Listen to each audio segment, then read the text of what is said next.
What's up, everyone? This is your host, Ghost, coming to you live with another wonderful video. How is everyone doing today? I am thoroughly exhausted.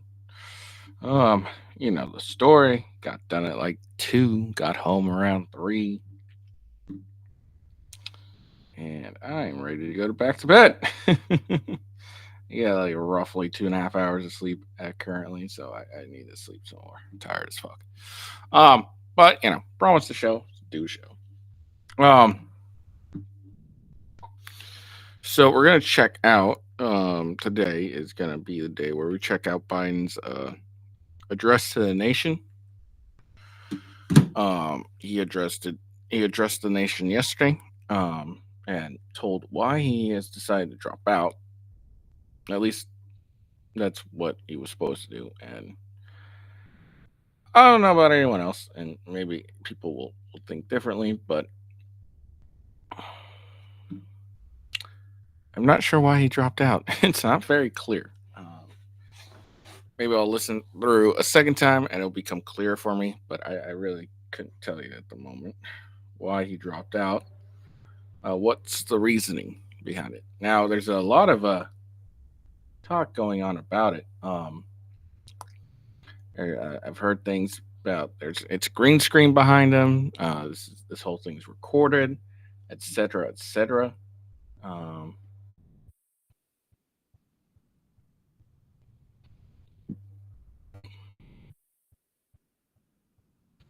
just a whole bunch of shit going on. Claim, but I think it is recorded. I don't know. It's just my gut feeling, but we'll check it out.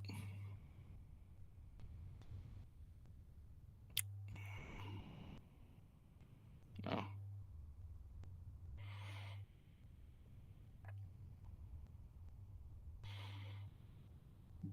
is my audio still good?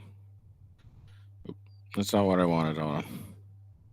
Let me just make sure the audio is still good. Because now they were doing an update on my shit. Give me 2 seconds. Uh, Unless someone in chat wants to tell me.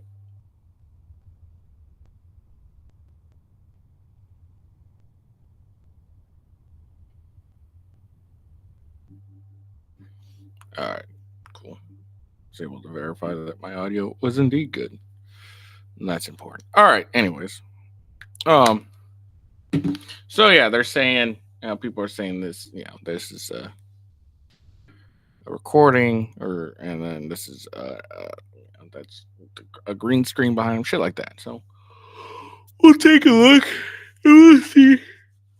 We'll see if I'll be able to figure out the reasoning he dropped out.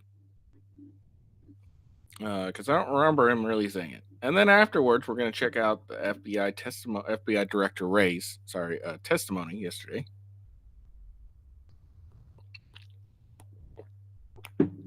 Before the House Judiciary Committee. I will check that out. Now, since I'm such a nice content creator for you guys, most of the goddamn hearing for Director Ray was fucking useless. All right, Congress people are idiots. All right, there's a good amount that just grandstand about bullshit. Try to make this whole thing about gun control. Tried to, basically was using the time instead of asking questions about the assassination to be pompous and try and um, just push their political agenda instead of asking some actual legitimate questions. So we're gonna skip all that. So you don't have to suffer through that bullshit. And I got the timestamps of the people actually asked decent questions. And even the people that I've picked out that have asked decent questions also did political stuff, so we might skip that. But so instead of you having to suffer and watch through this whole damn thing and listen to a bunch of congressmen blow smoke up their own ass, we're just gonna listen to the Congress. We're just gonna listen to the questions the Congress people had, and so help you out. And then if I have time, I may or may not do. It depends on how exhausted I am. I don't think I'll have time to do it. But we may check out the state police chief testifying before the House Homeland Security Committee.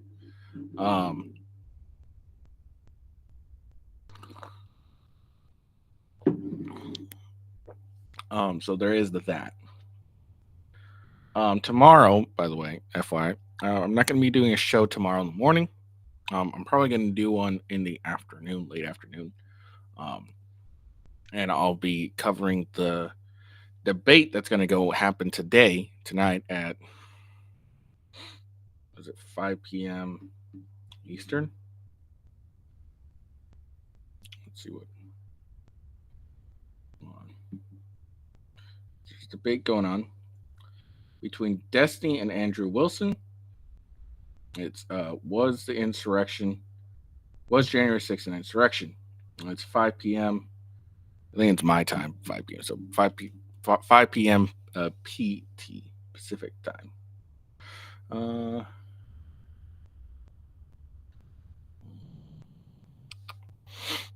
So I think that's going to be a very interesting debate. If you guys don't know, Destiny has had Andrew Wilson on the blacklist forever. So now that's back on. Destiny is pretty much lost to Andrew Wilson most of the goddamn time at this point. Andrew Wilson has admitted that he has lost once with Destiny. So just in case anyone's curious, this is the debate. It's in 5 hours. You can watch it on the Crucible. It is going to be, here we go. So here we go, folks. The debate you've been waiting for. Andrew Wilson versus Destiny, moderated by Myron Gaines of Fresh and Fit. But be here or be, you know what. Okay. So yeah, so Myron Gaines of the Fresh and Fit is going to moderate. I don't think it's going to be I think it's over video, and it's not going to be in person. But yeah, but we'll see. I have no idea. We'll check it all out. But yeah, so I'll be covering that Friday. All right. Anyways, so a little housekeeping before we get to go forward. Follow me on Rumble, rumble.com/withghost. That is where I'll be live, regardless. Wherever I am going to be, I will definitely be live on Rumble. YouTube.com/@withghost is the YouTube. Twitch.tv/officialwithghost. And on X, official WGhost. Follow me on X. You can find out when I go live. You could also watch me live if you choose to do so. If you want to interact with me, though, you're probably going to have to use Rumble. But you can at least watch me live if you want. So that's the housekeeping keeping I will be doing. Man, I'm fucking tired. So let's go and listen to Biden's addressing the nation. Okay.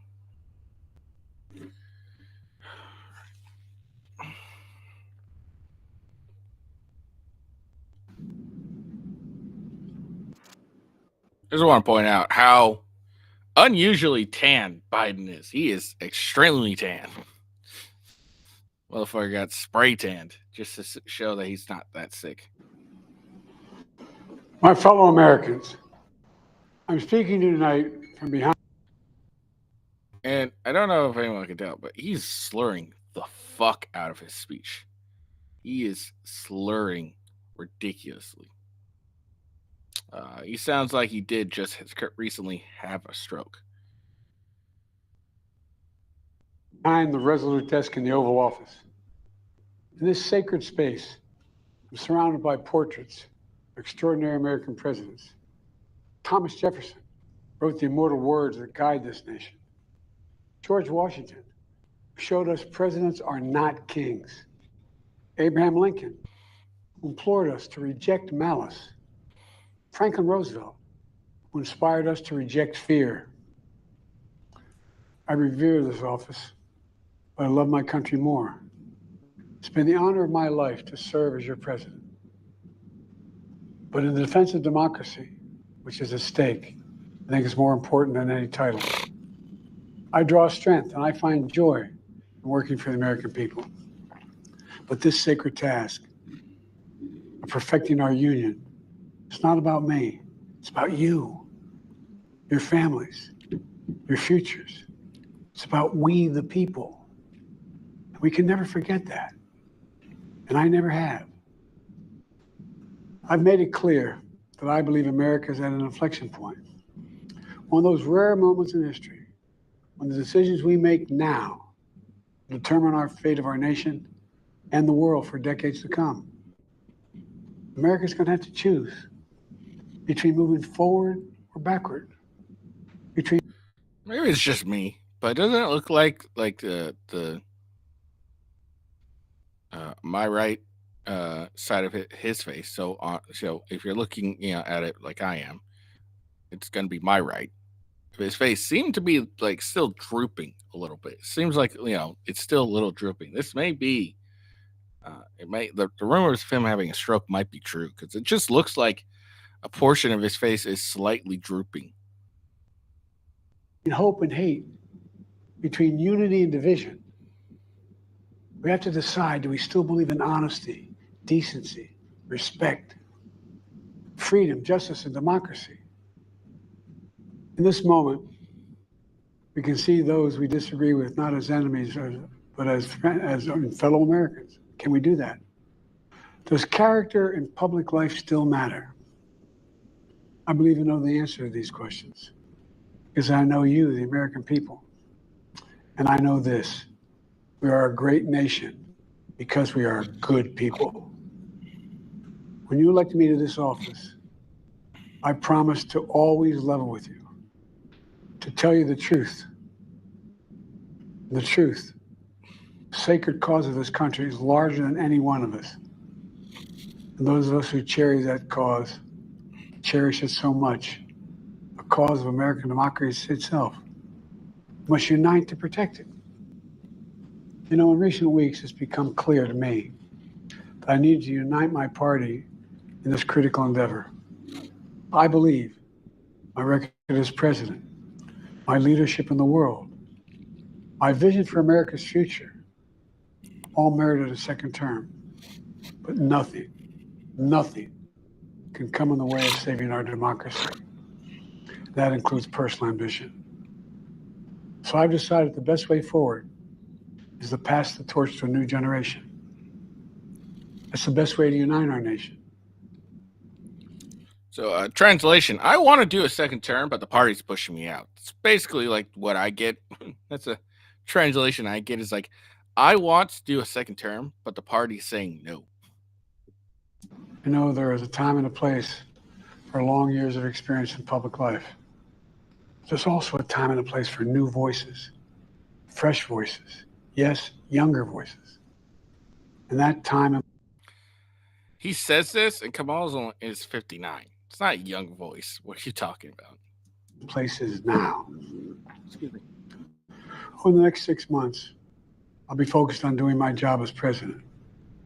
That means I'll continue to lower costs for hardworking families, grow our economy. I'll keep defending our personal freedoms and our civil rights, from the right to vote to the right to choose. I'll keep calling out hate and extremism. Make it clear there is no place in America for political violence or any violence ever, period. I'm going to keep speaking out to protect our kids from gun violence, our planet from climate crisis that is the existential threat. And I will keep fighting for my cancer moonshot so we can end cancer as we know it, because we can do it. I'm going to call for Supreme Court reform, because this is critical to our democracy. Supreme Court reform. What is that Supreme Court? I will keep working to ensure America remains strong, secure, and the leader of the free world. Uh-oh. The cocktail. I'm the first president in this century to report to the American people that the United States is not at war anywhere in the world. We'll keep rallying the coalition. We're basically at war with Russia. All right. We're basically at war with Russia. We're basically at war with the Was it Iran or Hamas, Gaza, whatever? What are you talking about? Okay, although we're not physically in war, we're kind of at war. So that's just ridiculous. And like, he had that disastrous pullout of Afghanistan, still fucking a war right there. I don't know what he's talking about. Coalition of proud nations to stop Putin from taking over Ukraine, doing more damage. We'll keep NATO stronger, and I'll make it more powerful and more united than any time in all of our history. I'll keep doing the same for our allies in the Pacific. When I came to office, conventional wisdom was that China would inevitably surpass the United States. That's not the case anymore. And I'm going to keep working to end the war in Gaza, bring home all the hostages, and bring peace and security to the Middle East and end this war. We're also working around the clock to bring home Americans being unjustly detained all around the world. We've come so far since my inauguration. On that day, I told you, as I stood in that winter, we stood in a winter of peril and a winter of possibilities. Peril and possibilities. We were in the grip of the worst pandemic in the century, the worst economic crisis since the Great Depression, the worst attack on our democracy since the Civil War. We came together as Americans. We got through it. We emerged stronger, more prosperous, and more secure. Today, we have the strongest economy in the world, creating nearly 16 million new jobs, a record. Wages are up. Inflation continues to come down. The racial wealth gap is the lowest it's been in 20 years. We're literally rebuilding our entire nation, urban, suburban, rural, and tribal communities. Manufacturing has come back to America. We're leading the world again in chips and science and innovation. We finally beat Big Pharma after all these years to lower the cost of prescription drugs for seniors. And I'm going to keep fighting to make sure we lower the cost for everyone, not just seniors. More people have health care today in America than ever before. And I signed one of the most significant laws helping millions of veterans and their families who are exposed to toxic materials. Most significant climate law ever in the history of the world. The first major gun safety law in 30 years. Today, the violent crime rate is at a 50-year low. We're also securing our border. Border crossings are lower today than when the previous administration left office. I've kept my commitment to appoint the first Black woman to the Supreme Court of the United States of America. Yes, that's his achievement. He elected the first Black woman to the Supreme Court. Remember, his only criteria for the Supreme Court was being Black and female. The literal definition of DEI, I think. It's like, I want to make her Black and a female. It's all you got to be. Ridiculous. I also kept my commitment to have an administration that looks like America and be a president for all Americans. That's what I've done. I ran for president 4 years ago because I believed and still do that the soul of America was at stake. The very nature of who we are was at stake. And that's still the case. America's an idea. An idea stronger than any army, bigger than any ocean, more powerful than any dictator or tyrant. It's the most powerful idea in the history of the world. That idea is that we hold these truths to be self-evident. We're all created equal, endowed by our Creator with certain inalienable rights: life, liberty, pursuit of happiness. We've never fully lived up to it, to this sacred idea, but we've never walked away from it either. And I do not believe the American people will walk away from it now. In just a few months, the American people will choose the course of America's future. I made my choice. I've made my views known. I would like to thank our great Vice President Kamala Harris. She's experienced, she's tough, she's capable. She's been an incredible partner to me and a leader for our country. Now the choice is up to you, the American people. When you make that choice, remember the words of Benjamin Franklin hanging on my wall here in the Oval Office. alongside the busts of Dr. King and Rosa Parks and Cesar Chavez. When Ben Franklin was asked, as he emerged from the convention going on, whether the founders had given America a monarchy or republic, Franklin's response was a republic, if you can keep it. A republic, if you can keep it. Whether we keep our republic is now in your hands. My fellow Americans, it's been the privilege of my life to serve this nation for over 50 years. Nowhere else on earth could a kid with a stutter from modest beginnings in Scranton, Pennsylvania, and Claymont, Delaware, one day sit behind the Resolute desk in the Oval Office as President of the United States. Here I am. That's what's so special about America. We're a nation of promise and possibilities, of dreamers and doers, of ordinary Americans doing extraordinary things. I've given my heart and my soul to our nation, like so many others. I've been blessed a million times in return with the love and support of the American people. I hope you have some idea how grateful I am to all of you. Great thing about America is here, kings and dictators do not rule, the people do. The people. History is in your hands. The power is in your hands. The idea of America lies in your hands. You just have to keep faith, keep the faith, and remember who we are. We're the United States of America, and there's simply nothing beyond our capacity, and we do it together. So let's act together, preserve our democracy. God bless you all. May God protect our troops. Thank you.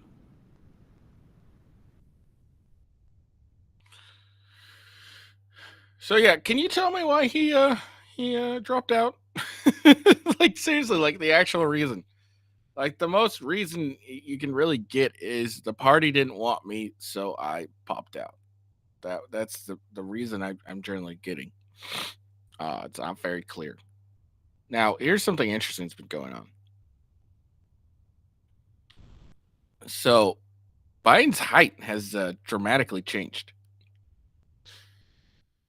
So, like, here's how they used to be. All right, you see Jill; she's basically like the top of her head's basically to his ear. Okay, and now Biden is like she's up to Biden's shoulder. And here's the thing: she's wearing heels, so she already should have an increase in height. And now well, in this one, let's see, yeah. So her head's basically to his shoulder. Okay, maybe just slightly. Her ear is probably closer to his shoulder. Now, here's them. I picked a better picture, where it's even assuming she's probably wearing heels in this picture, and you can tell that her head's to his ear, and then in this one, her head's to his shoulder. So, like, there seemed to be a dramatic, difference in height now. Like, again, her ears, basically to his shoulder, heads to basically his ear. Now, her head's the top of her head's basically to his shoulder. So there's something weird going on here. That Biden did they switch out Biden with someone taller? It's kind of weird. That's all I'm saying. It's a little weird. All right, let's get into this. So this was yesterday. This was the this was the testimony of FBI Director Wray. We'll check this out.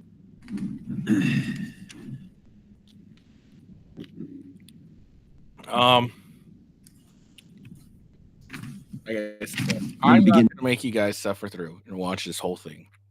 For one, it's 6 hours. I don't have 6 hours. But two, there's a lot of the fucking Congress people that just came up there and to jibber jabber about political shit. And there's giant breaks in between. So I'm not going to do that. I'm not even going to get debating. Yeah, I guess I'll let, because they do opening statements. I guess I'll let those play out, and then we'll get into the questioning. In today's hearing by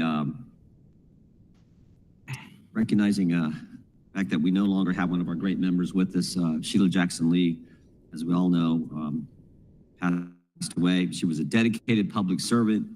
Her service on this committee. Oh yeah, and there's a lot of let's the fuck,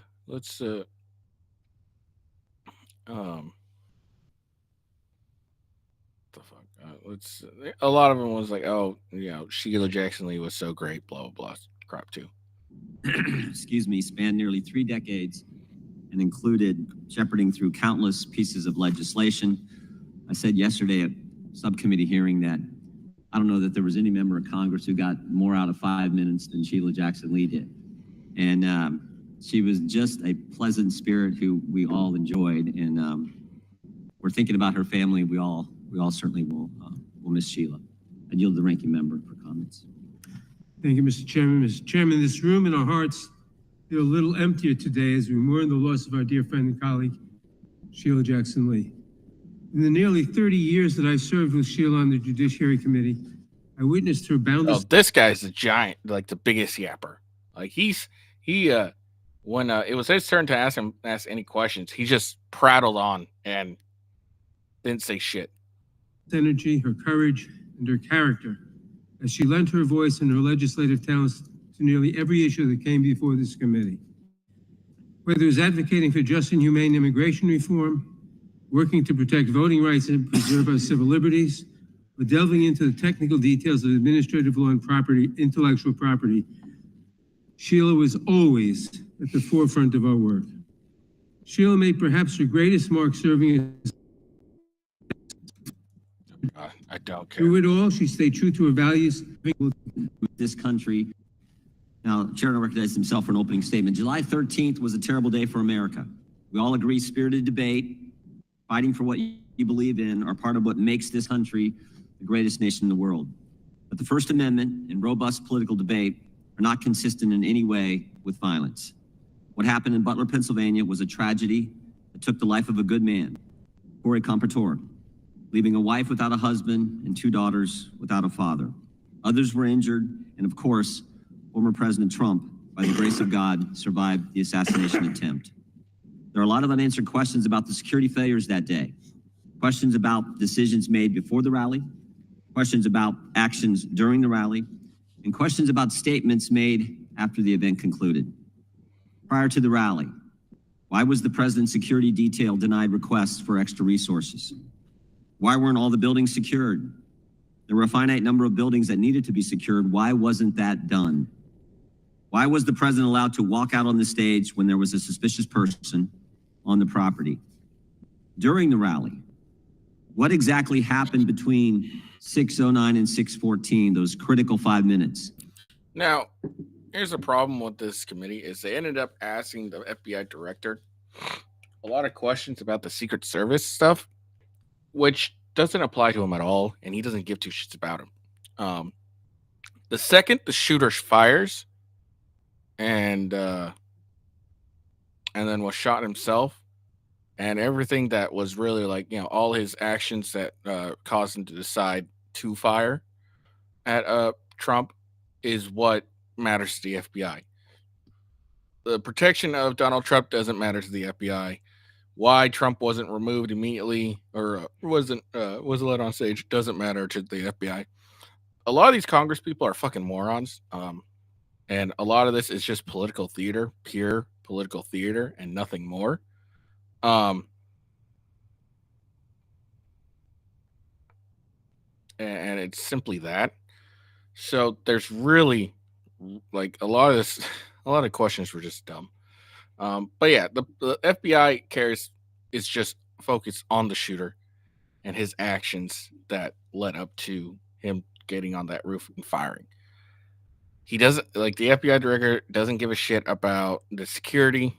He doesn't give a shit about why this was this way, this was that. He doesn't care. He just is focused primarily on the shooter and the events that led him up to taking the shot. That's all. But these Congress people are morons, and they started asking the FBI director about the Secret Service protocol and shit like that, and it was a huge waste of fucking time. So that's that's another reason why I skipping around a lot. Let's see. I have 1, 2, 3, 7, 8, 9, 10, 11, 12, 13, 14, 15. So I got 15 sections, and out of this whole 6 hours and 49-minute thing. What did I say? 16? I think I said 16. 16 Congress people asked good questions. And even in some of these, they still threw in their political shit. So that should tell you everything you need to know. We know from briefings from the director and the deputy director of the FBI and other information we've gathered that at 6:09, the shooter was identified on the roof. At 6:10, the counter sniper was notified. Counter sniper teams were notified about the shooter. 6:11, the shooter fired several shots, injuring and killing one person, injuring others. At 6:12, the counter sniper took down the shooter, and at 6:14, President Trump was escorted off the stage by Secret Service agents. We need to know what happened play by play, moment by moment, second by second, the communications that took place, again, during that critical 5 minutes. And then finally, after the rally, why did both the Secret Service and Secretary of Homeland Security, Mayorkas, lie to the American people? July 14th, the day after the attack, Secret Service spokesman Anthony Guglielmi said this, quote, "The assertion that a member of the former president's security team requested additional security resources that the U.S. Secret Service or the Department of Homeland Security rebuffed is absolutely false." The next day, Secretary Mayorkas said, "That is an unequivocally false assertion. We had not received any requests for additional security measures that were rebuffed." But 5 days later, top officials repeatedly rejected requests from Donald Trump's security detail for more personnel. And on the 21st of July, the New York Times, confirming what the Washington Post reported, said, quote, "Mr. Guglielmi acknowledged that the Secret Service had turned down requests for additional federal security assets for Mr. Trump's detail." 180-degree change. Why did they initially lie to us in the days after the attack in Pennsylvania? Finally, we hope to learn more today from Director Wray about the shooter, his use of the drone, the explosives that were in his car, how he got on the roof, and a host of other questions. It is our hope that Director Wray's testimony can begin to give answers to the American people about all of these questions and concerns. So, Director, we appreciate you being here, and we trust that you're going to be as transparent with the committee and the country as you possibly can. And I'm sure you understand that a significant portion of the country has a healthy skepticism regarding the FBI's ability to conduct a fair, honest, open, and transparent investigation. And that skepticism is based on what they've witnessed over the past several years. The American people have seen a Biden-Harris Justice Department that can't tell us who planted the pipe bombs on January 6th. They can't tell us who leaked the Dobbs opinion. And they Again, more political theater. They're just, political points. Like, what is a hearing about the assassination attempt have to do with January 6th? This is ridiculous. can't tell us who put cocaine in Make a new separate hearing for all this other crap and question people then. the White House. Biden-Harris Justice Department who raided President Trump's home. Biden-Harris Justice Department who worked with social media. Yeah, I'm gonna let this go faster because I'm really tired of listening to it. And the problem is Jim Jordan actually ended up asking some good questions. Companies to censor Americans. Now we got to do. Biden-Harris Justice Department let the country believe that the Hunter Biden laptop was misinformation when they knew at the time it was authentic. And maybe most importantly, a Biden-Harris Justice Department who retaliated against whistleblowers who came to this committee and spoke to us about these issues. Last week, we sent you 12 questions about what occurred on July 13th. We expect you to answer those questions and the others that I've just outlined. And again, we thank you for being here today and appreciate your willingness to answer the questions that the committee is going to have. And with that, I would yield to the ranking member for an opening statement. Thank you, Mr. Chairman. Mr. Chairman, 2 weeks ago, our country witnessed a shocking assassination attempt on a presidential candidate. Now, I disagree with Donald Trump in almost every policy area imaginable. I'm frequently shocked and outraged at the plans he has for our country and the words that come out of his mouth. I have dedicated much of the last 8 years to fighting his agenda. But regardless of my strong feelings about Donald Trump's behavior, I unequivocally and unabashedly condemn with every fiber of my being the attempt against his life. This was not just an attack on a man, but an attack on our democracy. Political violence erodes the very foundations of our nation. The concepts of freedom of speech, of peaceful transitions of power, of a democratic government at its core, these cannot exist if political violence is allowed to fester and to go unchecked. And if you think that this one assassin's bullet was a bolt out of the blue, and not part of a wave of violence that has threatened this nation for years, then you have missed the point of what my Democratic colleagues and I have been imploring you to hear for some time. Election workers, many of them working for free, face near constant threats of violence. In one recent instance, an Indiana man pleaded guilty to threatening to kill an election worker who said that there were no irregularities in a recent election. Oh my God. I just can't stand this. I can't listen to this again. It's political theater at its best. Do you swear or affirm under penalty of perjury that the testimony you're about to give is true and correct to the best of your knowledge, information, and belief, so help you God? Let the record affirm. Let the record reflect that the witness has answered in the affirmative. Thank you, and please be seated. We have votes coming in about 10 minutes, but we definitely want to get through your opening statement as far as we can, and this is going to be an interesting day on Capitol Hill with the Prime Minister of Israel here as well. So, Director Ray, you're recognized for your opening statement. Good morning, Chairman Jordan, Ranking Member Nadler, members of the committee. I want to begin by offering my condolences on the passing of Representative Jackson Lee, who served the people of Texas in this body of our efforts to protect the American people and uphold the Constitution. I am proud to be here today representing the 38,000 special agents, intelligence analysts, and professional staff who make up the FBI, men and women who every day work relentlessly to counter the most complex threat environment I've seen in my tenure as FBI director, maybe in my entire career in law enforcement. Before I go any further, I also want to acknowledge and offer my deepest condolences to the victims of the horrific assassination attempt in Butler County. To the friends and family of Corey Comparator, who by all accounts lost his life protecting others from danger, to the other victims, two of whom were critically wounded, and of course, to President Trump, former President Trump, and his family. As I've said from the beginning, the attempted assassination of the former president was an attack on our democracy and our democratic process, and we will not and do not tolerate political violence of any kind, especially a despicable account of this magnitude. And I want to assure you and the American people that the men and women of the FBI will continue to work tirelessly to get to the bottom of what happened. We are bringing all the resources of the FBI to bear, both criminal and national security. Now, there's a whole lot of work underway and still a lot of work to do, and our understanding of what happened and why will continue to evolve, but we're going to leave no stone unturned. The shooter may be deceased, but the FBI's investigation is very much ongoing. To that point, I also want to acknowledge that I recognize both the congressional and the public interest in this case and the importance of this investigation to the American people. And I understand there are a lot of open questions. So while the investigation is very much ongoing and our assessments of the shooter and his actions continue to evolve, my hope here today is to do my best to provide you with all the information I can, given where we are at this point. I have been saying for some time now that we are living in an elevated threat environment. And tragically, the Butler County assassination attempt is another example, a particularly heinous and very public one, of what I've been talking about. But it also reinforces our need at the FBI and our ongoing commitment to stay focused on the threats, on the mission, and on the people we do the work with and the people we do the work for. Every day, all across this country and indeed around the world, the men and women of the FBI are doing just that, working around the clock to counter the threats we face. Just in the last year, for example, in California, the FBI... All right. I'm sick of this. I didn't listen to the opening statements, and now I'm like, all right. So let's move.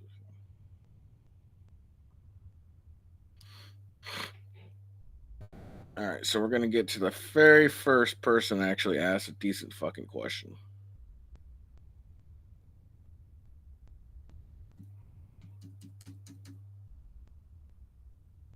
Echo the comments made by others, especially the ranking member, decrying the state of political violence in this country. It's completely unacceptable. Actions, criticism, make and a couple of on case here we don't know yet. But I was Mr. Biden and very an element of mainly Republicans, maybe Democrats. Was it all over the board? Can you enlighten us about that? Republicans, can you discern, was there an element of mainly Republicans, maybe Democrats? Was it all over the board? Can you enlighten us about that?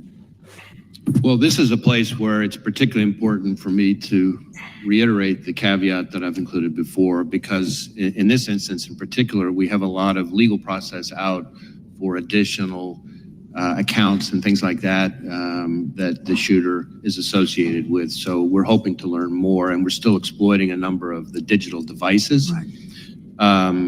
I think it's fair to say that we do not yet have a clear picture of his motive, and I think it's important for me to explain, because I understand. So that's a good question.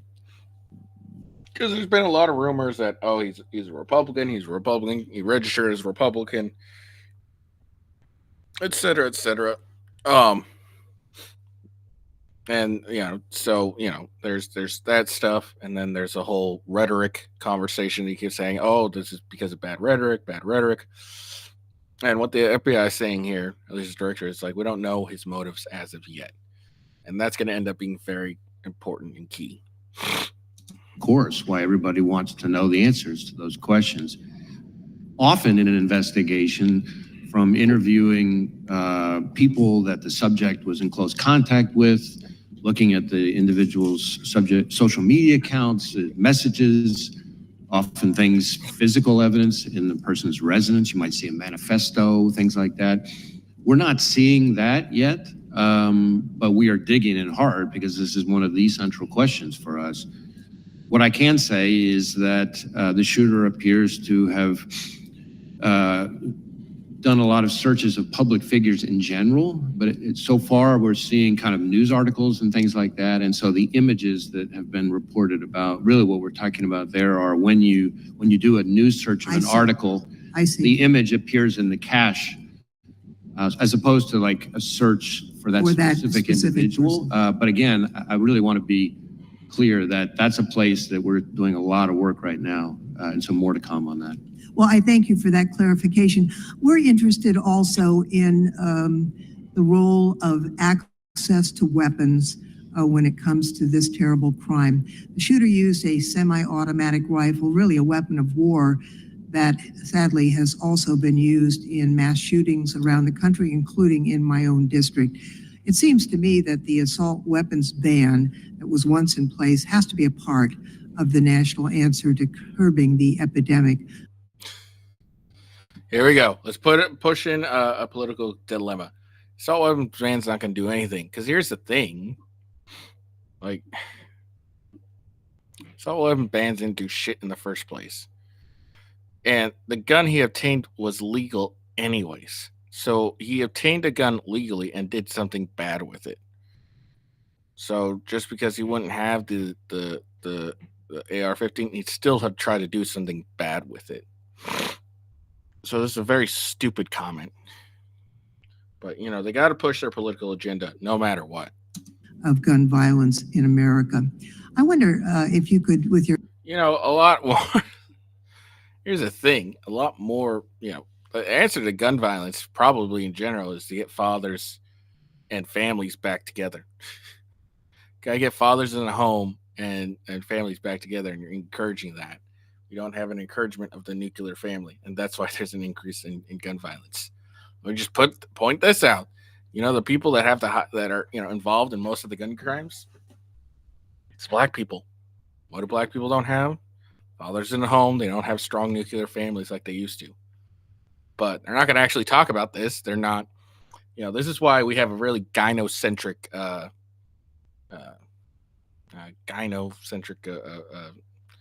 political party, because they always try to do like these very these type of situations. They always go to emotion. Whenever there's a shooting, what happens?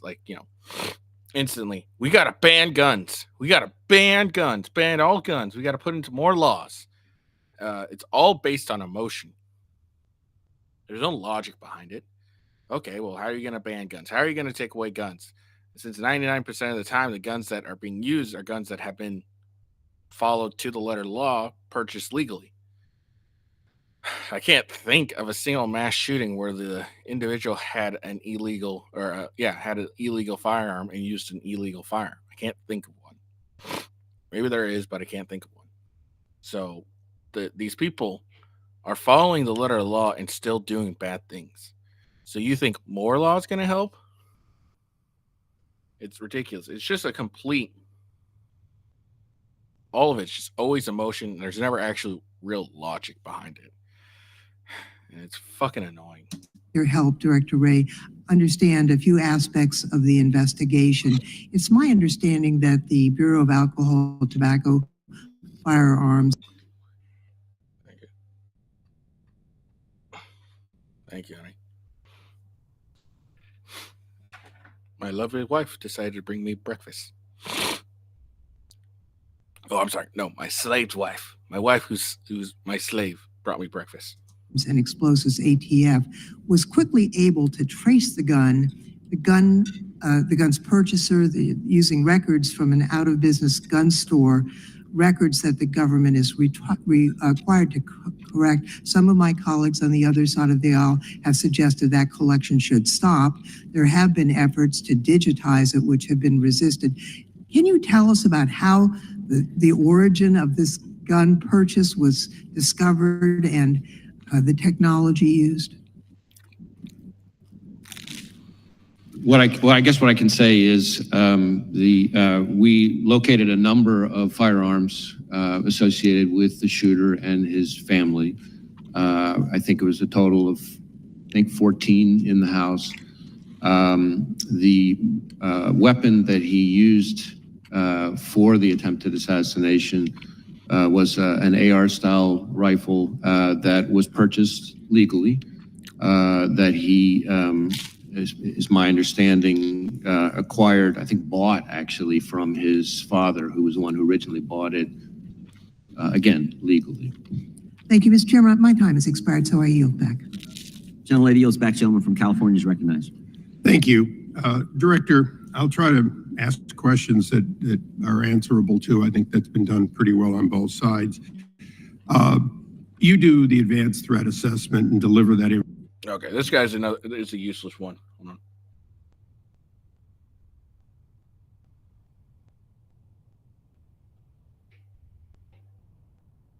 Reporting system. Correct. And you would take issue, would you not, with any proposal that would change or alter that chain of command?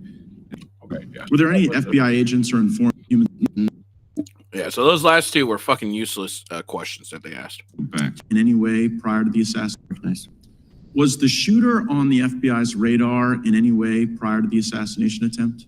See, good We did question. not have any information about the shooter. He was not in our holdings before the shooting. No communication in any chat rooms, no CIs or confidential human sources have any interaction? No, we've run a thorough search for the subject through all of our holdings, and he was not in them anywhere. Were there any FBI agents or informants present at the Trump rally in Butler? Not to my knowledge. And Mr. Jordan was talking to you about Iran. Were law enforcement resources diverted from the protection of President Trump to John Bolton as a consequence of concern that Mr. Bolton might have been the target of Iranian malign efforts? That's really a Secret Service decision. I don't know the answer to that. That's really something they would know better. What I can tell you is that there are a number of individuals. You mentioned one who we've brought a case, a specific criminal case for the Iranians targeting for assassination. But how are you gonna get that answer to us? Whether or not resources were diverted from Trump to Bolton, is that just going to be part of your review? I think that's going to be part of the reviews by the inspector. The inspector. Like I said, this is very useless questioning. Again, all the FBI cares about is the shooter. Ask questions about the shooter and shit of that nature. Stop caring about what the Secret Service. What you need to do is call the head of the detail and the head of the advanced team for the Secret Service and ask them these questions. All right.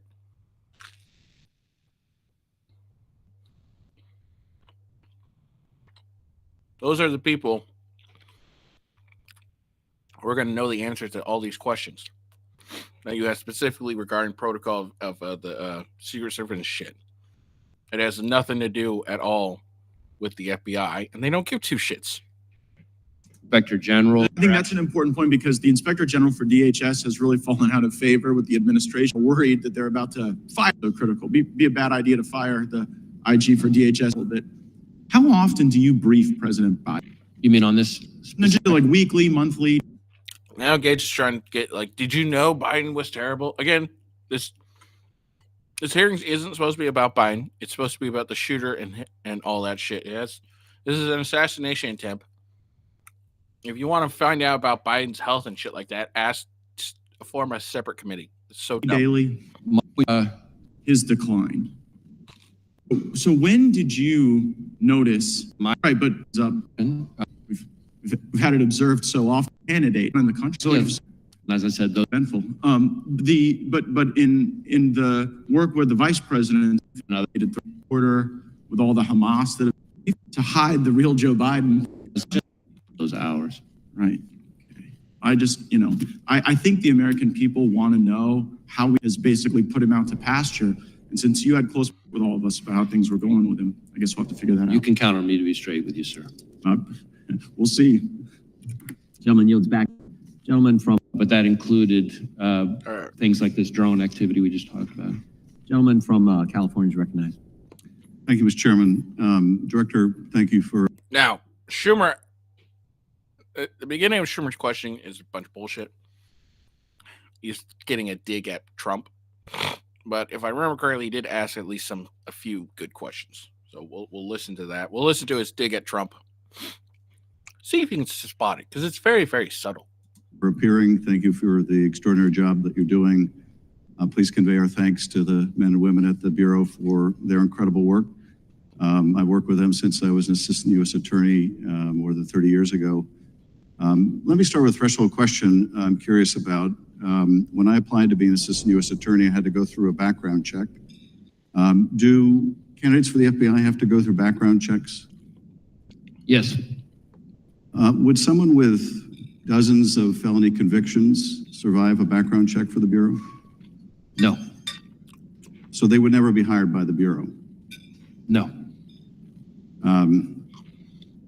Well, clearly the Bureau has, you don't have to comment on this, I know you won't, but clearly the Bureau has higher standards for their hiring than one of America's great political parties. Let me turn to. Now, Schumer tweeted out saying, "Well, because earlier the reason they asked that is I can't remember which congressman, but one of them was asking about DEI hires and all that shit. Again, completely useless and irrelevant to this particular panel and hearing. But Schumer was like, well, they kept asking, about DEI hire standards and shit. So I had to ask a question of my own regarding that. No, he was going to do it anyways, regardless of no Republican had, or no one had asked a thing about DEI hires at all. He still would have asked the question and taken that dig at Trump. And here's a fun fact that many people probably don't know. Because he's talking about, does the FBI do background checks on potential hires, blah, blah, blah. You know who doesn't get a background check? The president. The president doesn't get a background check at all. I bet you didn't know that. The president doesn't have a background check. He gets, all access to all sorts of classified material and all that stuff. But you know what? He doesn't get a background check. Like one, conducted by the FBI.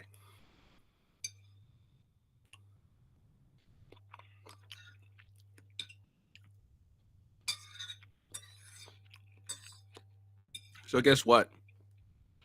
Most jobs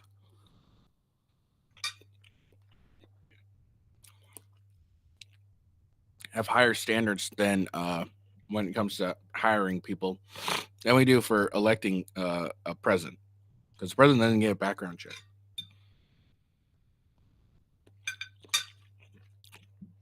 So this question Schumer just posed was completely useless,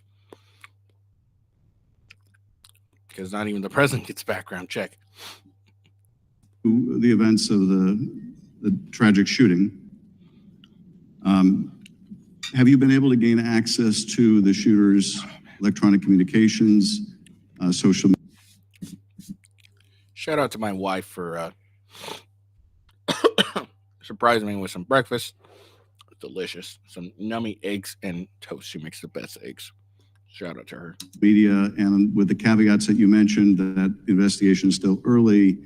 Have you been able to make any deductions, or are there any indications of the shooter's motivation from those electronic holdings?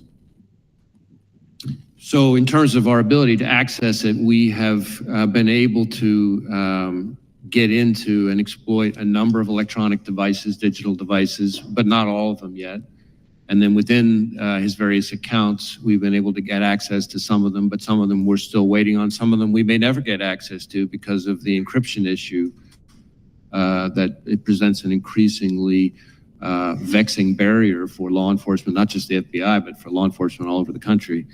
But we're still drilling into that. We have some information. Some places we've been able to look. Some places we will be able to look. Some places we may never be able to see, no matter how good our legal process is. But that's what we're looking at right now. In terms of what we've been able to find so far, a lot of the usual repositories of information have not yielded anything notable in terms of motive or like ideology. Having said that, it does appear fairly clear that he was interested in public figures, kind of more broadly, and I think this is important, that starting somewhere around July 6th or so, he became very focused on former President Trump and this rally. And so one of the things that I can share here today that has not been shared yet is that we've just in the last couple of days found that from our review, to your point about devices, analysis of a laptop that the investigation ties to the shooter reveals that on July 6th, he did a Google search for, quote, how far away was Oswald from Kennedy? So for all those who don't know, Oswald is the person that people say assassinated Kennedy. I highly recommend you go check out Fresh and Fit's video on JFK. I might actually do a review of that.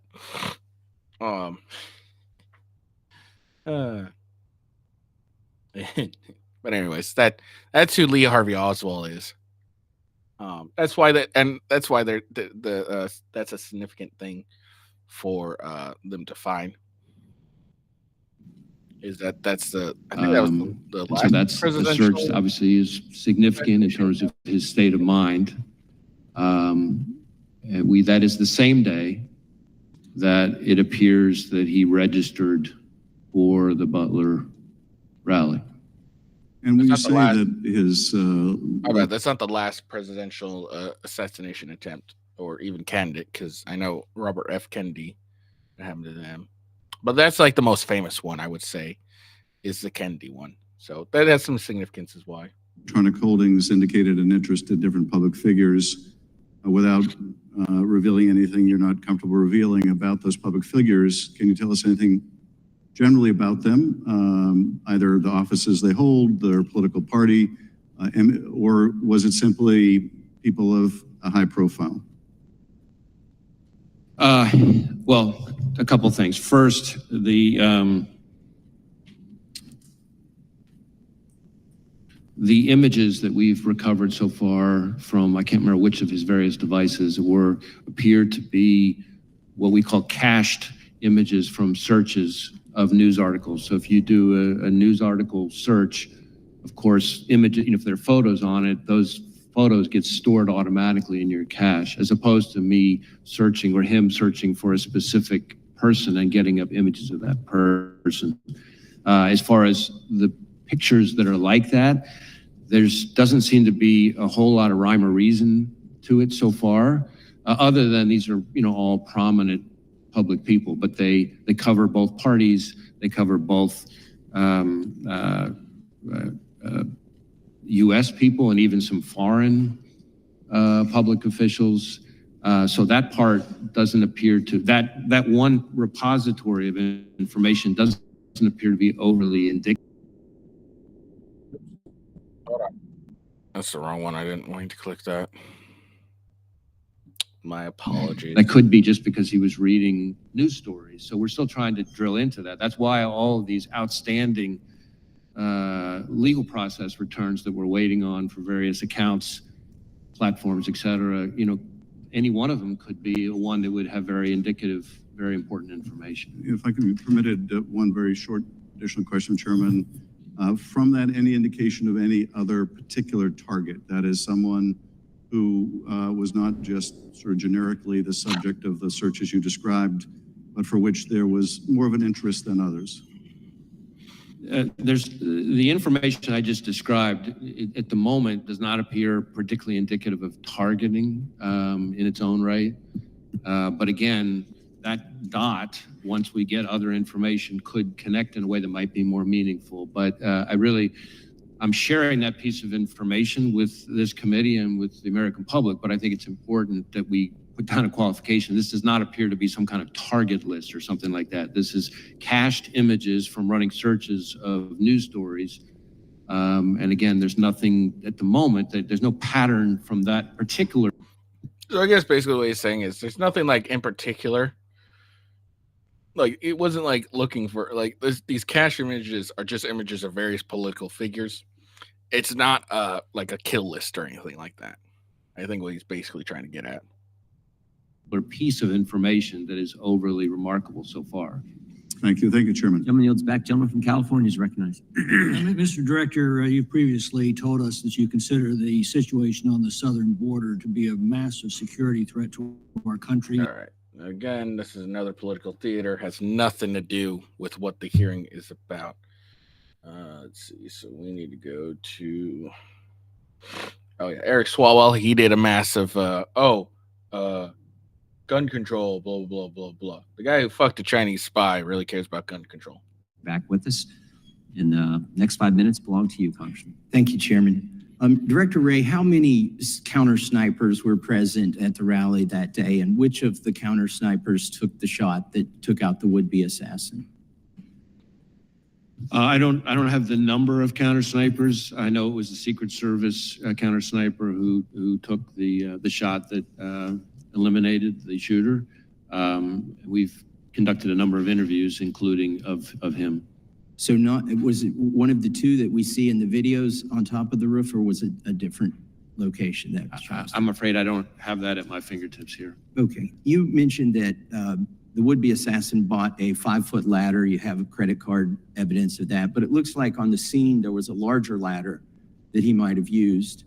Do you know which ladder he used to get to the roof? And do you have possession of that 5-foot ladder and the other ladder? And do you know how the taller ladder got to the scene? So this whole business about the ladder is something we're drilling into more. We do have possession of the 5-foot ladder that he purchased close in time to his attempted assassination.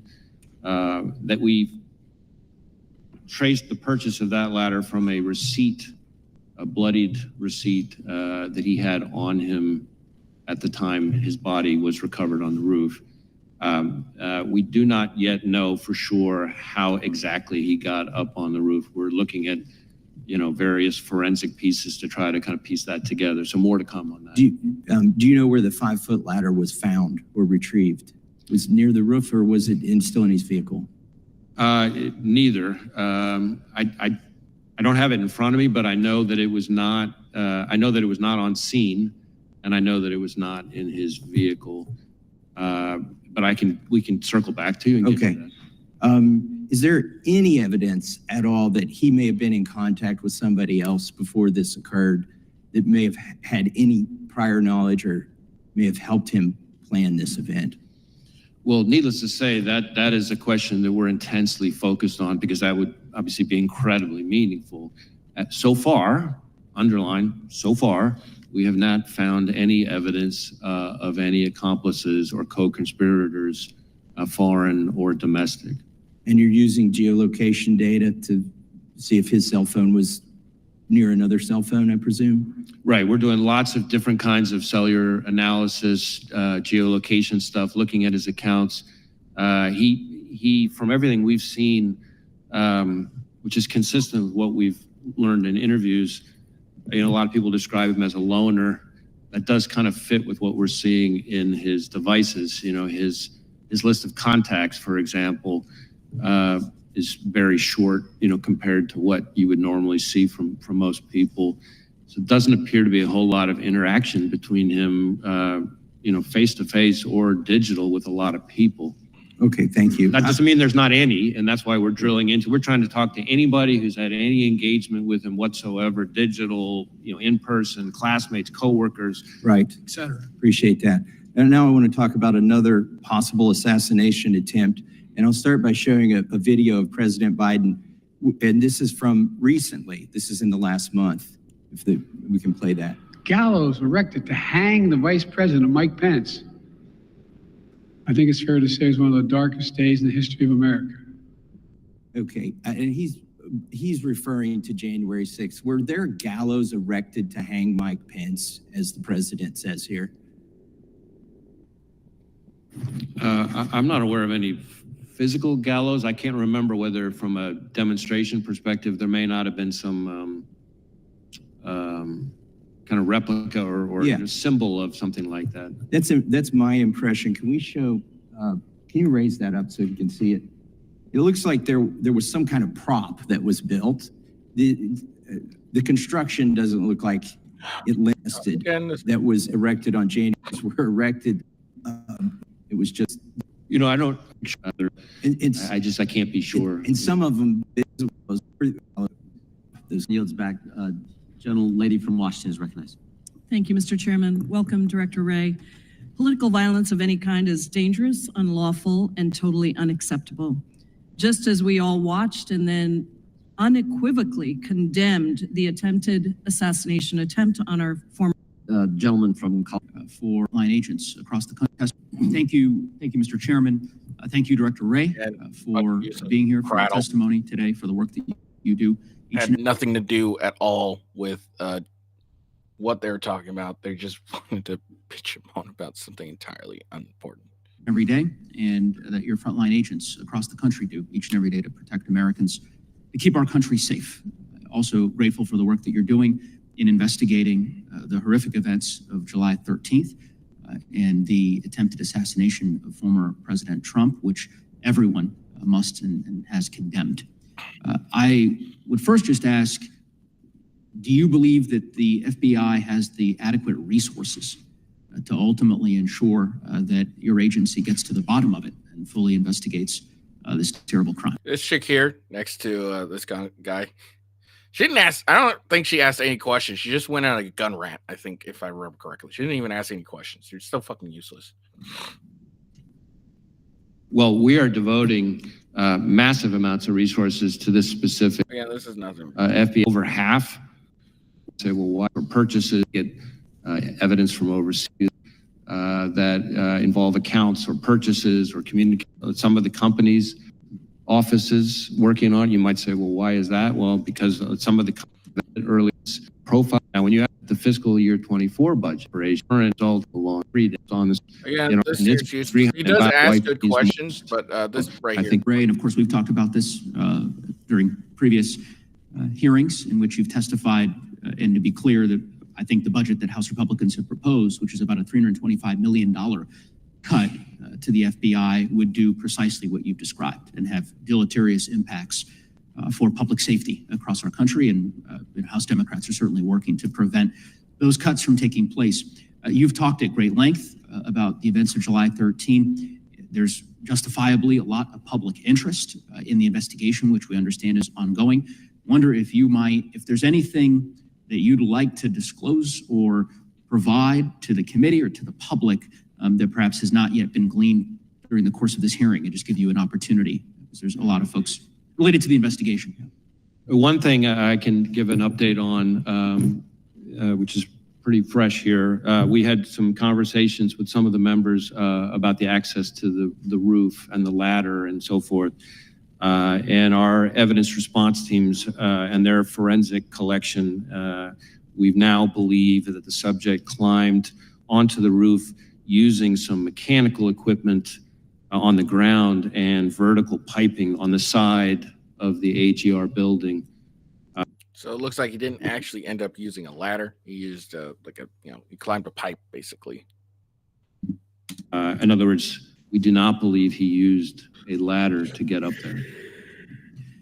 One question, if the chairman might indulge me with just a few extra seconds. There's an article recently regarding several former Trump administration national security officials who had received a duty to warn briefing from the Okay. And That might be the end of his good question with that specific. Get noticed as much. I'm not going to get into where we have or have not used confidential human sources. I can tell you that if you They didn't. In fact, there was a follow-up in 2019 where they had only done a few of the hospital shot, and then what were like your immediate actions, response to that as director? I was about to have dinner with family, and I was horrified and angry. I'm just thinking, the reason I asked the question is because I'm still trying to figure out kind of the lanes, what the FBI would respond to and what the Secret Service has the responsibility to respond to. Can you just kind of cover that again? Sure. So the FBI is not responsible for, has never really been part of our mandate or mission for the physical security of venues, of specific protectees or anything like that. That's, if it's somebody within Secret Service's scope, that's their mandate and mission. We are a law enforcement and intelligence agency. And so if you think about it this way, we're the Federal Bureau of Investigation. We're not the Federal Bureau of Security. You might say, well, what's the difference? Well, there is a difference. We investigate crimes. We investigate threats to national security, but we don't, questions about security posture, the adequacy of resources and assets that were deployed to protect a specific individual, whether there's enough security, and certainly the staffing of that security is not something the FBI, again, we're 116 years old, has historically done. So at this point, have you been able to go through the shooter's home and kind of document kind of what you found as far as evidence goes? So we have been able to search the shooter's home. So again, just sort of tying your first question to your second question now, our role is to conduct an investigation of the shooter and the attack. And so we're going to conduct a painstaking, intense investigation of that. We have, among other scenes that we've processed using evidence response teams, in addition to the rally scene itself, of course, we have been through the shooter's home, his bedroom, other parts of the house, et cetera. Have you been able to establish that he did go to a range and either zero that weapon in or? Hey, this is good information. Let's go back to what he was saying. Rallies that we've processed using evidence response teams, in addition to the rally scene itself, of course, we have been through the shooter's home, So we've been through the home. his bedroom, other parts of the house, et cetera. Have you been able to establish that he did That's good. go Yeah. to? So it's, obviously, this was already kind of like known without actually being told. Yeah, of course they've been through his home and everything like that, but they've actually accessed his home, and it's where a lot of information is coming from, apparently. A range Not a lot, but you know what I'm trying to say. and either zero that weapon in or, at least target shoot that weapon prior to the assassination attempt? So we do assess that he went to a shooting range the day before, not the only time he went to a shooting range. He was a fairly, avid might be a little strong, but a fairly avid, shooting hobbyist. And so he went to, belonged to different. So now we got confirmation he was, quote unquote training, or at least he shot a lot. Okay. Different sort of clubs and went to certain ranges and that kind of thing. We do believe, based on what we've seen so far, that he went to a shooting range the day before, and that he shot an AR style rifle at that range the day before. I'm not sure we know for sure that it's the weapon that he used, but I think we assess that it probably is. Have you been able to interview his parents? Yes, we have. And was there anything that was gained from that interview that would lead you to believe that they certainly were aware of what was going on? I guess I want to be careful talking about specific people's interviews, but I would say that his parents were cooperative with us. And as I've said before, and hopefully this gets at your question, we have not identified any accomplices, co-conspirators. All right, so now we officially have, there's no co-conspirators so far. There's no accomplice. This seems to be a lone gunner thing. Or anything along those lines. So it's the FBI's position right now that he still acted independently. Again, we're still, I know it seems like a lifetime since July 13th, but we're still early stages, but we have not seen anything so far that would suggest to us that he acted with others. How does the FBI view not just a Trump rally, but political rallies versus other types of events, from a security perspective, compared to a college football game or any mass, large crowd type gathering? Because I think one of the things that's most difficult to really to swallow at this point is that the idea that these Trump rallies have been happening for years, and that there could be such a lax approach to the physical security of those fairgrounds that day. And I'm wondering, where does this fall? And then on top of that there were other presidential candidates out there that didn't have full Secret Service protection. RFK Jr. has been the most vocal about it. I was wondering if you could comment on the facilities as well as providing security for presidential candidates.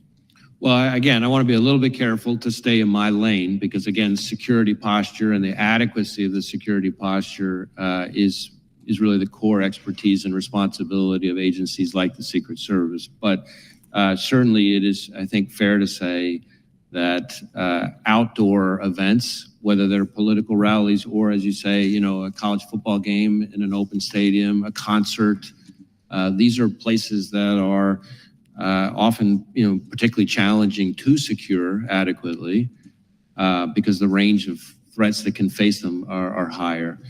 In addition to that, has been discussed a little bit here already in today's hearing, just threats to public officials, including politicians, is an increasingly pervasive part of today's landscape. And so that adds to the challenge. So you're talking about the combination of individuals who are increasingly targeted for violence, combined with venues that are softer and harder to secure targets, I guess is the way I would answer. But again, those kinds of questions, the adequacy of the security posture, all the resources that were or were not devoted, all that stuff is my understanding would be very much in scope for the DHS Inspector General investigation. And Again, useless fucking question. Just ask about the shooter and all his shit. Don't ask about anything else. this outside independent panel that's been. I yield back. Gentleman yields back. Director, I think we're going to be able to get two more members' times of question, then we have to get to the. Or not doing it, perhaps that's on us. And we will share or relevant to them for those anything that we come across. We go to some deep secrets review. Going to raise Review. as he was on top of the roof. Apparently, another officer from another police division saw him and quickly ducked down because the shooter aimed a gun at him. And then the shooter apparently, was he prone at the time he took the shot toward the president? So my understanding is that the local officer who that we're talking about, with the assistance of another local officer, was able to kind of get up and see onto the roof where he observed the shooter, I believe, in a prone shooting position. The shooter then turned and faced him, the local officer, with the weapon. From the prone position. That's my understanding. And then he went back to the prone position. And this is all seconds before the shooter took. So that's very important. Is what he's saying here is officers came up, he saw the guy pointed his gun at him, they went down, and then the guy went from pointing his gun at him right back onto Trump and fired. So that's important. Okay, because what it sounded like when it was first reported is they saw him, they get it down, and then the guy had a few more minutes before, he had some. But what the FBI director is saying is the guy looked at them, pointed his gun at these officers. Officers jumped down, and then within seconds reacquired Trump and fired. So you can have some forgiveness from those officers for not being able to act fast enough to potentially avoid this. But that entire time, the shooter was in the scope sight of the counter sniper, correct? That one I Not gonna have an to answer double for check that. on. I know we've interviewed. That's more of a question for the Secret Service. or the case agent, the SAC, the special agent in charge of the investigation. That's who this question actually should belong to, or even Secret Service, the advanced team lead, or whoever was in charge of the counter snipers. Those are questions that are that's where it's best fit for these type of questions are best fit for. He's not going to know it. He's a director. He's a politician, basically. Interviewed the counter sniper, but I'm not sure I know But the counter sniper didn't take a shot until after the assassin attempted to shoot the former president and others. He got off 8 shots before the counter sniper shot the shooter. What's with that protocol? Can you get that fixed? Well, I really want to be careful not to be given the scope. He's the FBI director. He's not the Secret Service director. He's got nothing for you. He's like, I don't fucking know. I don't care. This is the Secret Service. I got nothing for you. Of our investigation, somehow second guessing the very difficult act and decision it takes for a counter sniper to kill another human being in that situation. It's all happening in seconds. So 8 shots. Yeah. And that was after he'd been seen for 20 minutes. I yield back. Thank you. Director, All right, so they take a big break because the Israeli Prime Minister came in and interrupted this thing. So they were gone for about 2 hours ish.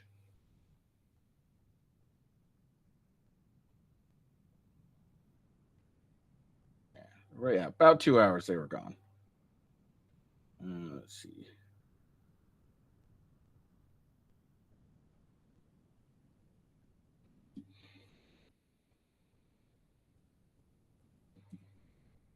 There we go.